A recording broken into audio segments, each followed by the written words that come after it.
అదేదో మన జస్టిస్ చక్రవర్తి అనేది సంథింగ్ ఉంటుంది, ఎన్టీ రామారావు గారి సినిమా. కోర్టుకి న్యాయం మారితే ఎలా జడ్జి గారు అని చెప్పేసి తను ఒకప్పుడు జడ్జిగానే ఉండి కోర్టుకి న్యాయం మారుతోంది, ఇలా అయితే అసలు దేశం ఎలాగ ముందుకెళ్తుంది అన్నటువంటిది, న్యాయం ఎట్లా సాధ్యం అన్నటువంటిది మాట్లాడుకొస్తారు. అట్లాగే కేసుకి న్యాయం మారితే, కేసుకి ట్రీట్మెంట్ మారితే ఎట్లాగా.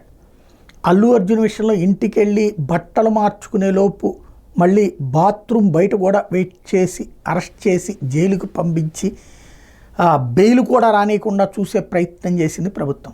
మరి మోహన్ బాబు విషయంలో ప్రత్యక్షంగా అందరు ఎదురుగుండా కూడా, అందులో సంజయ్ థియేటర్ దాంట్లో అల్లు అర్జున్ సంబంధం ఏం లేదు, ఆ థియేటర్ యాజమాన్యం వాళ్ళు లేకపోతే నిర్మాతో లేకపోతే దర్శకులు వాళ్ళ ప్లానింగ్.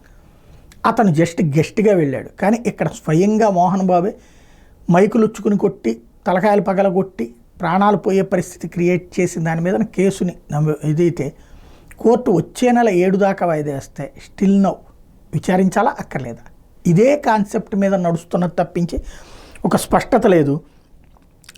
దీంట్లో స్పెషల్ ఏంటంటే విలేకరికి పిటిషనర్ మోహన్ బాబుకి మధ్య ఎలాంటి విభేదాలు లేవు, అందువల్ల ఆయన విలేకరిని హత్య చేయడానికి ప్రయత్నించారన్నది సరికాదు అంటూ వాదించింది.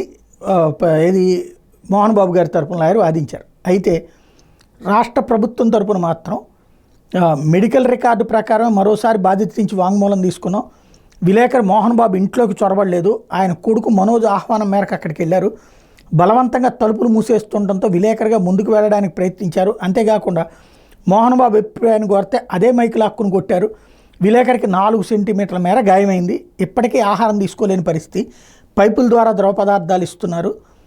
ఇది రంజిత్ తరపున టీవీ9 రంజిత్ తరపున న్యాయవాది ఉమామహేశ్వరరావు చేసిన వాదనలు.